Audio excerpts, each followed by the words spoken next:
আসসালামু আলাইকুম। গৃহকালীন দিয়া হাজার আসমত বিশ্ববিদ্যালয় কলেজ কর্তৃক পরিচালিত অনলাইন ভিত্তিক শ্রেণী কার্যক্রম আমার ঘরে আমার কলেজ এই পেজ থেকে সবাইকে জানাচ্ছি আন্তরিক শুভেচ্ছা ও অভিনন্দন।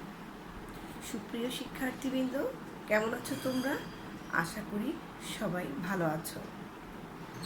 আজ আমি তোমাদের যুক্তিবিদ্যা প্রথম পত্রের ষষ্ঠ অধ্যায় নিয়ে আলোচনা করব। আমরা ষষ্ঠ অধ্যায়ের আবর্তন নিয়ে আলোচনা করেছিলাম। এবার আমরা ষষ্ঠ অধ্যায়ের প্রতিবর্তন নিয়ে আলোচনা করব। তাহলে চলো আমরা ক্লাসটা শুরু করি। আমরা প্রতিবর্তন নিয়ে আলোচনা করব, তার আগে আমরা একটু আবার পিছনে ফিরে যাই। আমাদের জানতে হবে প্রথমে অনুমান জিনিসটা কি। আমরা অনুমান জিনিসটা বারবারই তোমাদের আলোচনা করেছি, তারপর আবারও বলছি। অনুমানটা হচ্ছে জানা থেকে অজানায় উত্তরণের যে প্রক্রিয়াটা, সেটাকে বলা হয় অনুমান। তাহলে অনুমান জিনিসটা হচ্ছে কি? জানা থেকে অজানায় উত্তরণের প্রক্রিয়া। জানা থেকে অজানায় উত্তরণ। আচ্ছা, এই অনুমানকে আমরা একটু প্রকারভেদটা দেখি। অনুমানকে দুভাগে ভাগ করা যায়। একটা হচ্ছে অবরোহ অনুমান,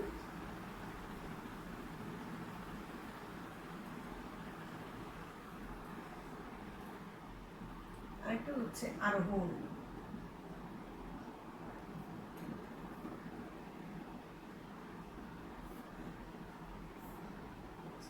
এখন আসো, এই অবরোহ অনুমান জিনিসটা কি? অবরোহ অনুমান হচ্ছে কি? অবরোহ হচ্ছে সার্বিক থেকে বিশেষে উপনীত হবার যে প্রক্রিয়াটা, সেটাকে বলা হয় অবরোহ অনুমান। আর আরোহ অনুমানটা হচ্ছে কি? বিশেষ থেকে সার্বিকে উপনীত হবার যে প্রক্রিয়া, তাকে বলা হয় কি? আরোহ অনুমান। এই অবরোহ অনুমানকে আবার দুভাগে ভাগ করা যায়। একটা হচ্ছে মাধ্যম, আরেকটি হচ্ছে অমাধ্যম। তাহলে অবরোহ অনুমানকে দুভাবে ভাগ করা যায়। একটা হচ্ছে মাধ্যম অবরোহ অনুমান, আরেকটা হচ্ছে কি? অমাধ্যম অবরোহ অনুমান।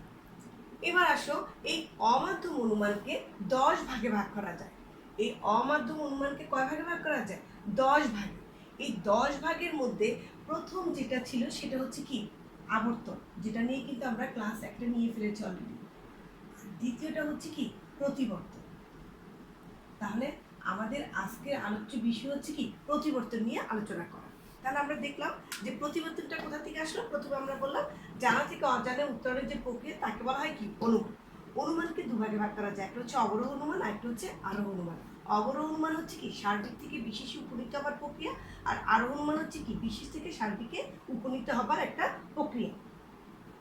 এবার আসো, অবরোহ অনুমানকে দুভাগে ভাগ করা যায়। একটা হচ্ছে মাধ্যম অনুমান, আরেকটা হচ্ছে কি? অমাধ্যম অবরোহ অনুমান। মাধ্যমটা হচ্ছে কি?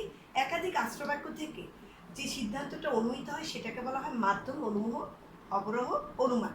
আর অমাধ্যম অবরোহ অনুমান কাকে বলে?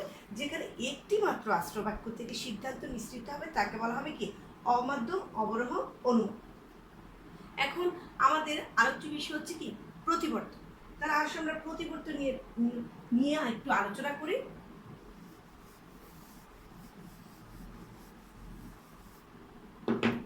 প্রতিবর্তন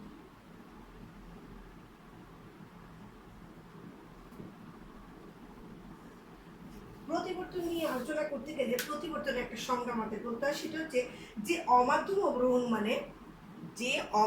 অবরোহ অনুমানে আশ্রয় বাক্যের অর্থ এবং উদ্দেশ্যকে অপরিবর্তিত রেখে গুণের পরিবর্তন করে বিধের বিরুদ্ধ পদকে বিধ হিসাবে গ্রহণ করে যে সিদ্ধান্ত অনুমিত করা হয়, তাকে বলা হয় কি? প্রতিবর্তন। তাহলে প্রতিবর্তন সংজ্ঞাটা তোমাদের কাছে একটু বেশি জটিল মনে হচ্ছে, তাই তো? বইতে স্পষ্ট দেওয়া আছে, তারপরও তোমাদের জন্য আমি একটু আলোচনা করি বিষয়টা। যে আমরা যে প্রতিবর্তনের মধ্যে কতগুলো কথা বললাম, তার মধ্যে একটা নাম্বার ছিল যে অর্থ ও উদ্দেশ্যকে অপরিবর্তিত রেখে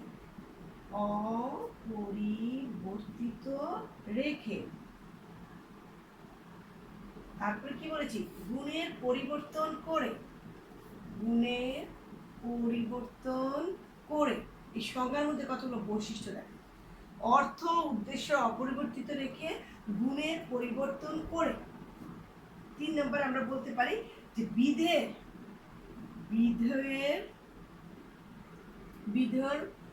বিরুদ্ধ পদকে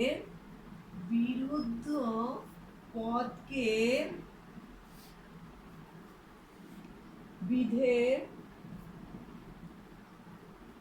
রেখে। তাহলে দেখো আমরা 3টে জিনিস পাইলাম যে প্রতিবর্তন কাকে বলে। যদি আমরা সংজ্ঞাটা বলতে হয় তাহলে প্রথমে বলবো যে প্রতিবর্তন হচ্ছে যে অমাধ্যম অবরোহ অনুমানে অর্থ কোনো পদের অর্থ ও উদ্দেশ্যকে অপরিবর্তিত রেখে। অপরিবর্তিত কি, যেটা যেই অবস্থা আছে অর্থটা যা আছে তাই থাকবে এবং উদ্দেশ্যের জায়গায় উদ্দেশ্যটা বসবে। তাহলে অর্থটা যা আছে তাই থাকবে এবং উদ্দেশ্যটাকে যেই জায়গায় উদ্দেশ্য থাকবে সেটাকে সেই জায়গায় রেখে, সেই জন্য বলা হয়েছে যে অর্থ এবং উদ্দেশ্যকে অপরিবর্তিত রেখে গুণের পরিবর্তন করে। তাহলে গুণ কি? গুণ আমরা জানি যদি কোনো বাক্যটা যদি কোনো সদর্থক বাক্য তাহলে থাকে তাহলে সেটাকে ননর্থক বাক্য করতে হবে, অথবা যদি বাক্যটা থাকে ননর্থক তাহলে তাকে কি করতে হবে? সদর্থক। এক কথায় ইতিবাচক বাক্যকে নেতিবাচক অথবা নেতিবাচক বাক্যকে ইতিবাচক করবে। এটাই হচ্ছে মূলত কি গুণের পরিবর্তন করে, মানে হয় থাকলে নয় হবে, নয় থাকলে হয় হবে। বিধের বিরুদ্ধ পদকে যে বিধের মধ্যে যে পদটাই থাকবে সেটাকে অ দিয়ে আমরা যখন লিখবো সেটা হবে কি বিরুদ্ধ পদ। আমি এটা উদাহরণ দিয়ে যখন বুঝিয়ে দিব তখন বিষয়টা আরো ক্লিয়ার হবে। তাহলে সংজ্ঞাটা একটু বুঝো। বিধেয়ের বিরুদ্ধ পদকে বিধেয় রেখে যে সিদ্ধান্ত অনুমিত করা হবে তাকে বলা হবে প্রতিবর্তন। এখন আসো প্রতিবর্তন একটা উদাহরণ দিই আমরা, যে কিছু মানুষ হয় শিক্ষিত, অতএব কিছু মানুষ নয় অশিক্ষিত। এবার সংজ্ঞাটা বুঝো। আমরা কিন্তু বেশ কয়টা ক্লাসে একই কথা তোমাদেরকে বারবারই বলেছি যে অতএব দিয়ে যদি কোনো বাক্যটা হয় তারপর সেই বাক্যটার নাম হবে কি সিদ্ধান্ত, আর অতএব ছাড়া যে বাক্যগুলো থাকবে সেই বাক্যগুলোর নাম হবে কি আশ্রয় বাক্য। তাহলে প্রথমটা কি বলবো আমরা? আশ্রয় বাক্য। আর এর পরের বাক্যটা যেহেতু অতএব দিয়ে দেওয়া আছে তাহলে সেই বাক্যটার নাম হবে কি সিদ্ধান্ত। এখন তাহলে আমরা কিন্তু পড়েছিলাম যে প্রথম আমাদের সংজ্ঞাটাতে অপ্রতিবর্তনের সংজ্ঞা বলেছিলাম যে অমাধ্যম মানে কি বলেছিলাম? একটি মাত্র আশ্রয় বাক্য থেকে যদি কোনো সিদ্ধান্ত নিঃসৃত হয়। তাহলে এখানে কয়টা আশ্রয় বাক্য? একটি আশ্রয় বাক্য আর একটি সিদ্ধান্ত। তাহলে একটি আশ্রয় বাক্য থেকে সিদ্ধান্ত নিঃসৃত হলে সেটা হচ্ছে কি অমাধ্যম অনুমান। তাহলে আমরা প্রতিবর্তন পেয়েছি কোথা থেকে? অমাধ্যম অনুমানের প্রকারভেদই হচ্ছে কি প্রতিবর্তন। তাহলে অমাধ্যম অনুমানটা কি? অমাধ্যম অনুমানটা হচ্ছে একটি মাত্র আশ্রয় বাক্য থেকে যদি কোনো সিদ্ধান্ত অনুমিত হয় তাকে বলা হবে কি অমাধ্যম অনুমান। এখন আসো প্রতিবর্তনের সংজ্ঞা হচ্ছে যে অমাধ্যম অবরোহ অনুমানে আশ্রয় বাক্যের প্রথম কথাটা বুঝো, যে অমাধ্যম অবরোহ অনুমানে আশ্রয় বাক্যের অর্থ ও উদ্দেশ্যকে। অর্থটা কি? কিছু মানুষ হয় শিক্ষিত। এখানে গুটিগত মানুষকে শিক্ষিত বলা হয়েছে, এখানে কিছু মানুষের শিক্ষিত কথা বলা হয়েছে, স্বীকার করে নেওয়া হয়েছে। এর পরের বাক্যে সিদ্ধান্তে দেখো আমরা যেটা বলেছি কিছু মানুষ নয় অশিক্ষিত। তাহলে কি কিছু মানুষ না অশিক্ষিত মানে হলো কি কিছু মানুষ হলো শিক্ষিত। একই তো কথা। তোমরা ইংরেজিতে ট্রান্সফরমেশন করেছো, সেখানে তোমাদের কি করা হয় যে অ্যাফার্মেটিভ বাক্যকে নেগেটিভ করতে হয়। সেখানে তোমরা বলো যে ম্যান ইজ মর্টেল, তখন সেই বাক্যটাকে যদি তোমরা ট্রান্সফরমেশন নেগেটিভে করতে যাও তখন কি বলো? Man is not immortal. এই যে কথাগুলো বলো বাক্যটাকে অর্থটাকে কিন্তু একই রকম রাখো তোমরা, যদিও নেগেটিভ করো কিন্তু অর্থটা কিন্তু পরিবর্তন হয় না। ঠিক এই প্রতিবর্তনের ক্ষেত্রেও কিন্তু অর্থটা কখনো অপরিবর্তিত হবে না, মানে অপরিবর্তিত থাকবে, পরিবর্তিত হবে না। তাহলে কি বললাম? অর্থটাকে পরিবর্তন করা যাবে না। এখানে অর্থটাকে পরিবর্তন করা হয়নি, আশ্রয় বাক্যের অর্থটাকে সিদ্ধান্তে কোনো পরিবর্তন করা হয়নি এবং উদ্দেশ্যকে অপরিবর্তিত রেখে বলেছে। তাহলে এখানে আমরা কিন্তু বেশ কয়েকটা ক্লাসে বলেছিলাম যে আমরা জানি যে প্রথম যেটা সেটা যাকে নিয়ে কথা বলা সেটা হলো কি উদ্দেশ্য, আর এটা হচ্ছে কি বিধেয়। উদ্দেশ্য সম্পর্কে যা কিছু বলা হবে সেটাকে বলা হবে কি বিধেয়। এটা আমরা বেশ কতগুলো ক্লাসে কিন্তু এটা নিয়ে ডিটেইলি আলোচনা করেছি। আচ্ছা, এখন দেখো উদ্দেশ্যটাকে কি করেছি আমি, আশ্রয় বাক্যের উদ্দেশ্যটাকে কিন্তু আমি উদ্দেশ্যে রেখেছি। তাহলে অর্থ ও উদ্দেশ্যকে অপরিবর্তিত রেখে, তাহলে অর্থটাকে ঠিকই রেখেছি এবং উদ্দেশ্যটাকেও সে উদ্দেশ্যের জায়গায় কিন্তু রেখেছি। এটাও তো উদ্দেশ্য, তাই তো? আচ্ছা, এটা হলো কি বিধেয়। গুণের পরিবর্তন করে, গুণ কি জিনিস আমি বলেছি হয়, এই যে হয় হলো ইতিবাচক গুণ আর নয় হলো কি নেতিবাচক গুণ। তাহলে এখন আমাদেরকে বলেছে গুণের পরিবর্তন করতে হবে।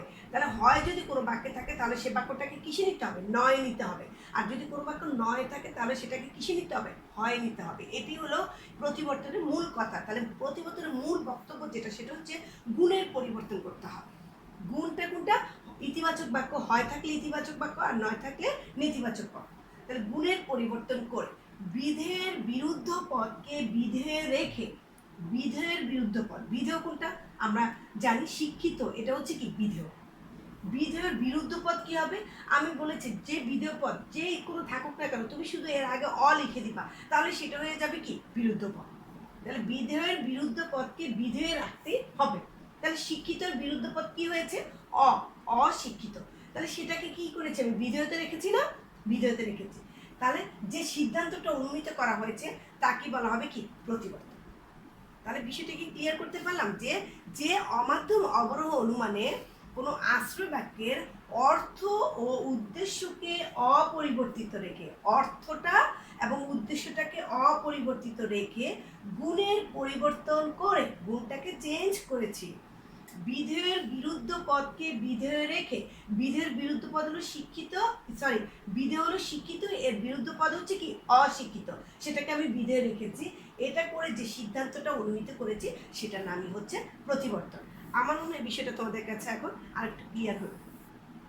এবার আসো আমরা বিধের এই প্রতিবর্তনের ক্ষেত্রে আমরা এখানে আশ্রয় বাক্য বলেছি, আমরা প্রতিবর্তনের ক্ষেত্রে আশ্রয় বাক্যকে বলবো প্রতিবর্তনীয়। এটা মাথায় রাখবা, এটা কিন্তু অনেক সময় দেখা যায় আমাদের এমসিকিউতে আসে যে প্রতিবর্তনে আশ্রয় বাক্যকে কি বলা হয়। তাহলে প্রতিবর্তনে আশ্রয় বাক্যকে বলা হয় প্রতিবর্তনীয়, আর সিদ্ধান্তকে কি বলা হবে, প্রতিবর্তিত।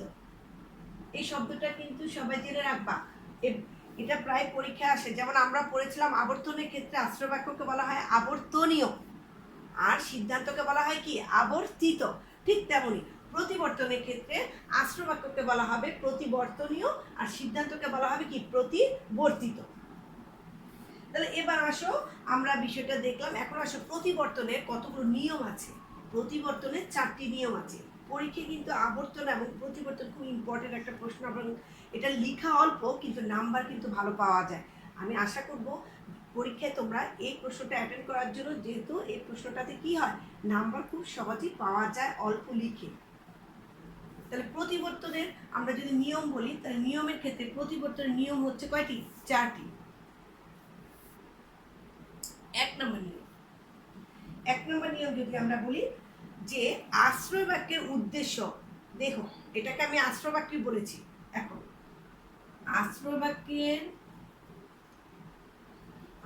বাক্যের উদ্দেশ্য হবে সিদ্ধান্তের উদ্দেশ্য।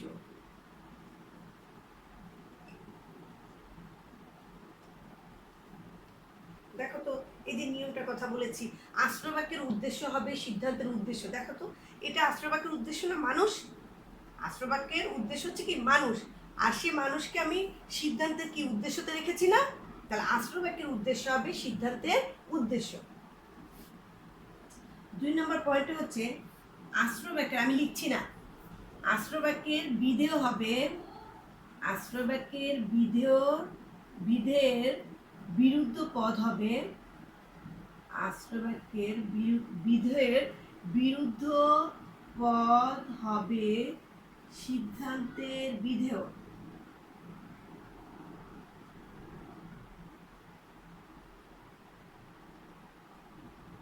তাহলে দেখো আশ্রয় বাক্যের বিধেয়ের বিরুদ্ধ পদ, বিধেয় কি আশ্রয় বাক্যের বিধেয়টা হচ্ছে কি শিক্ষিত, এর বিরুদ্ধ পদ কি অশিক্ষিত। তাহলে সেটা কি হয়েছে, সিদ্ধান্তের বিধেয় হয়েছে না? তাহলে আশ্রয় বাক্যের বিধেয়ের বিরুদ্ধ পদ হবে সিদ্ধান্তের বিধেয়। 3 নম্বর যে এটা সেটা হচ্ছে আশ্রয় বাক্য ও সিদ্ধান্তের গুণ ভিন্ন হবে। এটাই কিন্তু প্রতিবর্তনের মূল কথা, গুণটা হবে কি ভিন্ন। আশ্রয় বাক্য এবং সিদ্ধান্তের গুণ ভিন্ন হবে, মানে হয় থাকলে সেটা হয়ে যাবে কি নয়, আর যদি এটা নয় থাকতো তাহলে কি হতো হয়। 4 নম্বর নিয়ম, আশ্রয় বাক্য ও সিদ্ধান্তের পরিমাণ এক হবে। পরিমাণ এক হবে। পরিমাণ এক হবে মানে কি? পরিমাণ এক হবে মানে যদি আশ্রয় বাক্যটা থাকে হলো সার্বিক বাক্য, তাহলে সিদ্ধান্তটা হবে সার্বিক বাক্য। আশ্রয় বাক্যটা যদি থাকে বিশেষ বাক্য, তাহলে কি সিদ্ধান্তটা হবে কি বিশেষ বাক্য। যেমন এখানে আসলে বুঝে দেয় বিষয়টা, যে এখানে কিছু, কিছুটা কি আমরা বলেছি কিছু হলো বিশেষ বাক্য, তাই তো? দেখো সিদ্ধান্তটা হলো কি কিছু। কিছু মানুষ, কিছু যেমন এটা যেমন বিশেষ বাক্য, তাহলে এটা সিদ্ধান্তটা হয়েছে কি বিশেষ। তাহলে আমরা যে বলেছি পরিমাণ এক হবে, যদি এখানে মানে সার্বিক বাক্য থাকতো তাহলে সিদ্ধান্তটা কি হতো সার্বিক বাক্য হতো। এবার তাহলে আমরা নিয়ম দেখলাম, আশ্রয় বাক্যের উদ্দেশ্য হবে সিদ্ধান্তের উদ্দেশ্য, আশ্রয় বাক্যের বিধের বিরুদ্ধ পদ হবে সিদ্ধান্তের বিধেয়। আশ্রয় বাক্যের বিধের বিরুদ্ধ পদ হয়েছে কি সিদ্ধান্তের বিধেয়। আশ্রয় বাক্য এবং সিদ্ধান্তের গুণ ভিন্ন হবে, গুণ ভিন্ন হয়েছে। আশ্রয় বাক্য সিদ্ধান্তের পরিমাণ এক হবে, পরিমাণ এক হয়েছে। তাহলে বিষয়টা দেখো যে আশ্রয় প্রতিবর্তনের নিয়ম যে 4টা, সেই 4টা নিয়মই কিন্তু এখানে ফলো করা হয়েছে। তাহলে আমরা প্রতিবর্তন সম্পর্কে জানতে পারলাম। এবার আসো আমরা বিভিন্ন বাক্যের প্রতিবর্তনগুলো আমরা দেখব। আমাদের তো বাক্য আছে কি এ বাক্য, ই বাক্য, আই বাক্য, ও বাক্য। এই এ, ই, আই, ও এর 4টা বাক্যে আমরা কি করব প্রতিবর্তন করে তোমাদের দেখাবো। এবার চলো এটা মুছে ফেলি একটু।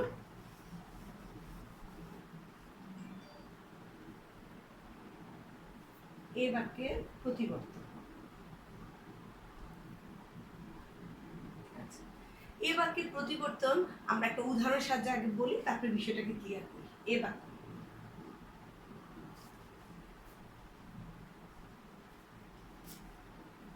সকল ফুল হয় সুন্দর,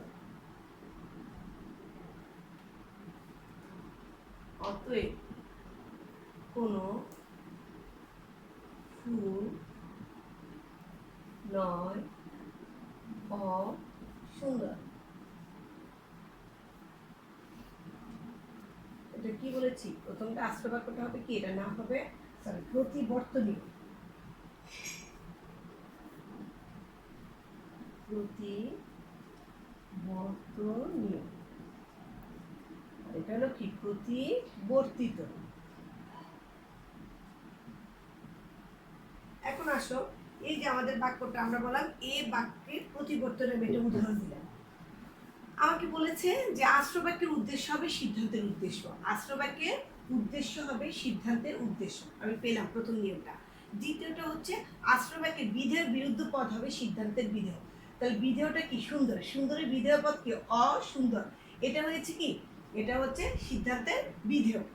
আশ্রয় বাক্য ও সিদ্ধান্তের গুণ ভিন্ন হবে, এখানে হয় আছে, এখানে কি হয়েছে নয় হয়েছে। আশ্রয় বাক্য এবং সিদ্ধান্তের পরিমাণ এক হবে, এখানে আছে সকল, এখানে আছে কি কোনো। আমরা জানি যে সার্বিক যুক্তি বাক্য কোনগুলা, যেগুলোর মধ্যে সকল, সব, সমস্ত, প্রত্যেক, কোনো, এগুলো যদি কোনো বাক্যের শুরুতে থাকে তাহলে সে বাক্যগুলো কি সার্বিক যুক্তি বাক্য। তাহলে এখানে কোনো আছে, সকল আছে, সেহেতু আমরা বুঝলাম এটা হচ্ছে কি এটা হলো সার্বিক যুক্তি বাক্য। তাহলে আমরা যদি আমাকে লিখতে হয় পরীক্ষার ক্ষেত্রে, তাহলে আমি এভাবে লিখবো যে এ বাক্যের প্রতিবর্তন করলে ই বাক্য পাওয়া যায়। কেননা এ বাক্য হচ্ছে কি একটি সার্বিক সদর্থ যুক্তি বাক্য, এবং প্রতিবর্তনের নিয়ম অনুসারে এ বাক্যটা কি, এ বাক্যটা হচ্ছে একটা সার্বিক সদর্থ যুক্তি বাক্য।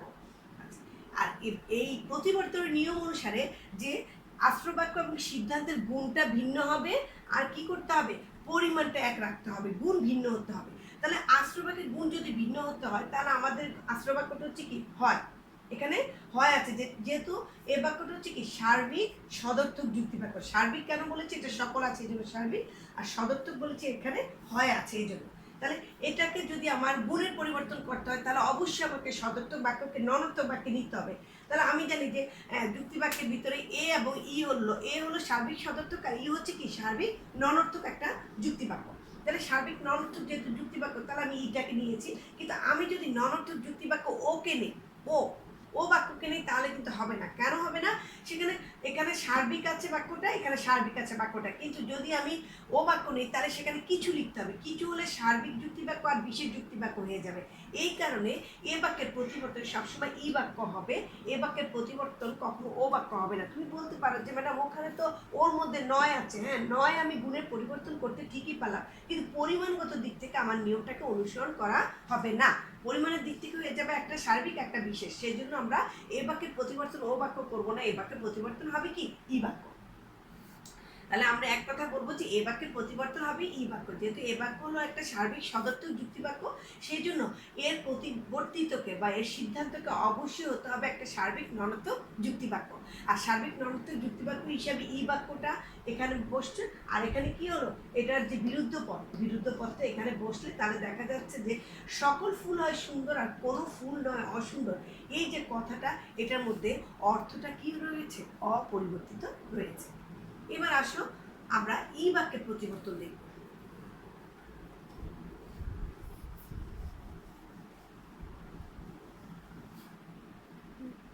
আচ্ছা, আমরা দেখো যে ই বাক্যের প্রতিবর্তনটা করি, সেক্ষেত্রে হলো কি কোনো মানুষ নয় নিখুঁত। কোনো মানুষ কিন্তু নিখুঁত না, প্রত্যেকের মধ্যে কি থাকবে একটা একটা খুঁত থাকবে, তাই তো। এখন এটাকে যদি, যেহেতু ই বাক্যটা কি, ই বাক্যটা হচ্ছে একটা সার্বিক ননর্থক যুক্তি বাক্য। ই বাক্য কি সার্বিক ননর্থক যুক্তি বাক্য। আমরা আগেই বলেছি এ বাক্য হলো সার্বিক সদর্থক যুক্তি বাক্য, ই বাক্য হচ্ছে কি সার্বিক ননর্থক যুক্তি বাক্য। এবং প্রতিবর্তনের নিয়ম অনুসারে আশ্রবাক্য এবং সিদ্ধান্তের গুণ কি করতে হবে, ভিন্ন হতে হবে। তাহলে এখানে নয় আছে, এখানে কি নিতে হবে, হয় নিতে হবে, তাই তো। আবার একটা নিয়ম আছে আশ্রবাক্য এবং সিদ্ধান্তের পরিমাণ এক হতে হবে। তাহলে এখানে যদি সার্বিক বাক্য থাকে তাহলে এখানে কি বাক্য বসাতে হবে, সার্বিক বাক্য। সেহেতু সার্বিক বাক্য হলে সেখানে হচ্ছে কি এ বাক্য কি নিতে হবে, এটা হলো কি সকল। তারপরে দেখো আশ্রবাক্যের উদ্দেশ্য হবে সিদ্ধান্তের উদ্দেশ্য। তাহলে আশ্রবাক্যের উদ্দেশ্য কি মানুষ, তাহলে সিদ্ধান্তের উদ্দেশ্যটা আমরা দেবো কি মানুষ। আমি আগেই বলি এটা কিন্তু কোনো উদ্দেশ্য না, এটা হচ্ছে পরিমাণ, আর এটা হচ্ছে উদ্দেশ্য, আর এটা হচ্ছে বিধেয়, এটা হচ্ছে গুণ, এটা হচ্ছে কি, এটা হচ্ছে সবকিছু পরিমাণ। আচ্ছা, তাহলে এখানে আসো আশ্রবাক্যের উদ্দেশ্য হবে সিদ্ধান্তের উদ্দেশ্য। আশ্রবাক্যের বিধের বিরুদ্ধ পদ হবে সিদ্ধান্তের বিধেয়। বিধেয় কি আছে নিখুঁত, তাহলে বিধের বিরুদ্ধ পদ কি হবে অনিখুঁত। তাহলে দেখো আমি যে ই বাক্যে প্রতিবর্তন করলাম, সেক্ষেত্রে কিন্তু আমি এই চারটা নিয়ম ফলো করে আমি এই প্রতিবর্তনটা করলাম। তাহলে আমরা কি বলবো, যদি আমাদের এটা পরীক্ষা আসে তাহলে আমরা বলবো ই বাক্যের প্রতিবর্তন করতে গেলে বলবো যে ই বাক্য হলো কি সার্বিক ননর্থক যুক্তি বাক্য। আর সার্বিক ননর্থক যুক্তি বাক্য হিসেবে প্রতিবর্তন করতে গেলে এর প্রতিবর্তিতকে বা এর সিদ্ধান্তকে অবশ্যই কি বাক্য হতে হবে, সার্বিক সদর্থক যুক্তি বাক্য হতে হবে। সেক্ষেত্রে এ বাক্য হলো সার্বিক সদর্থক যুক্তি বাক্য, এবং এ বাক্যকে যদি আমরা ই বাক্যে যদি আমরা প্রতিবর্তন করি তাহলে আমরা এ বাক্য পাই। এ বাক্য পেলে আমরা দেখা যাবে যে আশ্রয় বাক্যটা কি হলো, আশ্রয় বাক্যের উদ্দেশ্যটা সিদ্ধান্তের উদ্দেশ্য, এবং আশ্রয় বাক্যের বিধেয়ের বিরুদ্ধ পদটা সিদ্ধান্তের বিধেয় হিসেবে ব্যবহৃত হয়। এখানে নয়টা হয় হয়ে গেছে এবং এখানে পরিমাণ একই রয়েছে। এভাবে আমরা ই বাক্যের প্রতিবর্তন করতে পারি। এবার আসো আমরা আই বাক্যের প্রতিবর্তন কিভাবে হয় সেটা দেখব।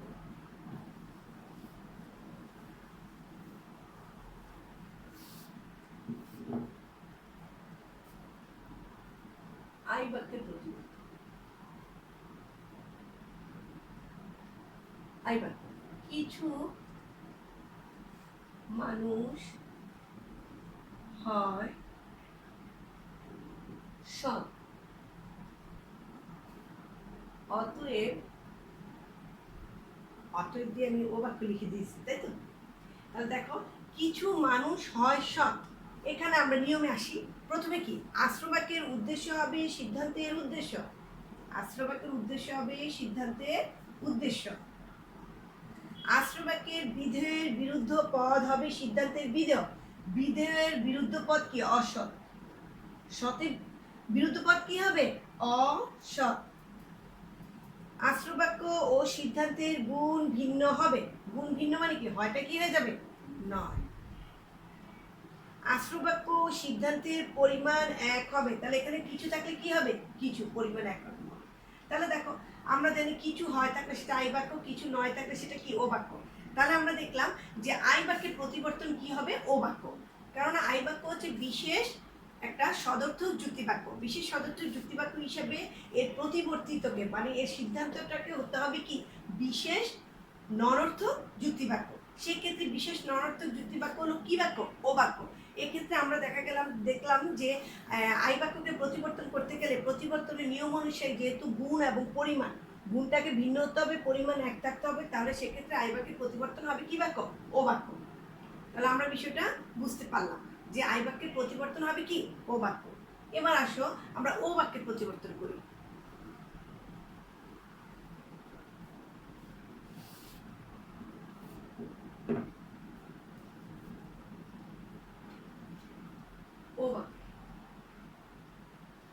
ও বাক্যের প্রতিবর্তন কিছু মানুষ নয়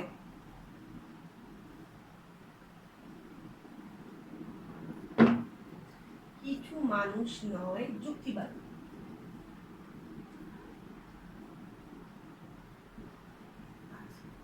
অতএব এটা কি বাক্য হবে? তাহলে আমরা আগে বসাই যে আশ্রবাক্যের উদ্দেশ্য হবে সিদ্ধান্তের উদ্দেশ্য। আশ্রবাক্যের উদ্দেশ্য কোনটা? মানুষ। আশ্রবাক্যের উদ্দেশ্য হবে সিদ্ধান্তের উদ্দেশ্য। আশ্রবাক্যের বিধেয়ের বিরুদ্ধ পদ হবে সিদ্ধান্তের বিধেয়। বিধেয়টা কি? যুক্তিবাদী। তাহলে কি হবে বিরুদ্ধ পদ? অযুক্তিবাদী। এরপর আসো, আশ্রবাক্য ও সিদ্ধান্তের গুণ ভিন্ন হবে। নয় আছে, তাহলে কি দেব? হয়। আশ্রবাক্য ও সিদ্ধান্তের পরিমাণ এক হবে। তাহলে এখানে কিছু আছে, তাহলে আমরা কি দেব? কিছু দেব, তাই তো? তাহলে কিছু মানুষ নয় যুক্তিবাদী, এটা হচ্ছে ও বাক্য। আর কিছু মানুষ হয় অযুক্তিবাদী, সেটা হচ্ছে কি? আই বাক্য। আমরা জানি যে আই বাক্য হলো কি? কিছু হয়, আর ও বাক্য হচ্ছে কি? কিছু নয়। এটা হলো আমরা মানে আমাদের জানার সুবিধার্থে আমরা এটা জেনে গেছি যে ও বাক্য হলো কিছু নয় আর আই বাক্য হলো কিছু হয়। এখন দেখো, ও বাক্যের পরিবর্তন করতে গিয়ে আমরা কি পেলাম? ও বাক্য যেহেতু একটা বিশেষ নরর্থক যুক্তি বাক্য, সেহেতু একে প্রতিবর্তন করতে হলে এর প্রতিবর্তিতকে বা এটাকে আমরা সিদ্ধান্ত বলতে পারি, সিদ্ধান্তকে হতে হবে কি? বিশেষ ইতিবাচক যুক্তি বাক্য। যেহেতু এটা নেতিবাচক আছে, তাহলে এটা সিদ্ধান্ত হতে হবে কি? বিশেষ ইতিবাচক। তাহলে বিশেষ ইতিবাচক হলে সেটা হচ্ছে কি? আই বাক্য। কারণ আমাদের নিয়ম আছে যে প্রতিবর্তন নিয়ম অনুসারে আশ্রবাক্য ও সিদ্ধান্তের গুণ ভিন্ন হবে। এই জন্য 9টাকে আমি হয় নিয়েছি, এবং আশ্রবাক্য এবং সিদ্ধান্তের পরিমাণটা কি হবে? এক হবে। এই পরিমাণটা এক রাখার জন্য এবং গুণটাকে ভিন্ন করার জন্য আমি কি করলাম? ও বাক্যের পরিবর্তিত করলাম আমি আই বাক্য। তাহলে আমরা যে এতক্ষণ আলোচনা করলাম, সেই আলোচনার মধ্যে আমরা দেখলাম যে এ বাক্যের প্রতিবর্তন হয় ই বাক্য, ই বাক্যের প্রতিবর্তন হয় এ বাক্য, আই বাক্যের প্রতিবর্তন হয় ও বাক্য, ও বাক্যের প্রতিবর্তন হয় আই বাক্য। খুব সহজ কিন্তু প্রতিবর্তনটা। এখন একটা ছকের সাহায্যে আমরা বিষয়টাকে একটু ক্লিয়ার করে দিই, যেটা পেলাম আমরা। এবার আসলে আমরা ছকটা করলাম যে আমরা কিন্তু বলেছি আশ্রবাক্যকে আমরা কি বলতে পারি? প্রতিবর্তনীয়, এবং সিদ্ধান্তকে আমরা বলতে পারি কি? প্রতিবর্তিত। এই জন্য আমি দুইটাই কিন্তু অবলিক দিয়ে লিখে দিয়েছি। তাহলে আমরা কি বললাম? এ বাক্যের যদি আমরা প্রতিবর্তন করতে হয় তাহলে কি বাক্য পাবো? ই বাক্য। আর ই বাক্যকে যদি প্রতিবর্তন করতে হয় তাহলে আমরা কি পাবো? এ বাক্য। কেন পাবো? এটা সার্বিক ইতিবাচক, এটা সার্বিক নেতিবাচক। আর আমাদের যেহেতু গুণ ভিন্ন হওয়ার কথা, পরিমাণ এক হওয়ার কথা, এই জন্য আই বাক্যের প্রতিবর্তন হবে কি? ও বাক্য। আর ও বাক্যের প্রতিবর্তন হবে কি? আই বাক্য। তাহলে এই ছকের সাহায্যে আমরা কিন্তু বিষয়টা ক্লিয়ার করতে পারলাম যে এ বাক্যের প্রতিবর্তন কি বাক্য হবে। কারণ অনেক সময় এমসিকিউতে আমাদের এভাবে প্রতিবর্তিত রূপ কি হবে সেটা জানতে চাওয়া হয়। তাহলে আজকে তোমাদের ক্লাসটা আমি এই পর্যন্তই রাখছি। তোমাদের যদি কোনো কারোর সমস্যা থাকে তাহলে অবশ্যই আমার সাথে যোগাযোগ করে জানতে পারবে। তোমরা সবাই ভালো থাকো, সুস্থ থাকো। আল্লাহ হাফেজ।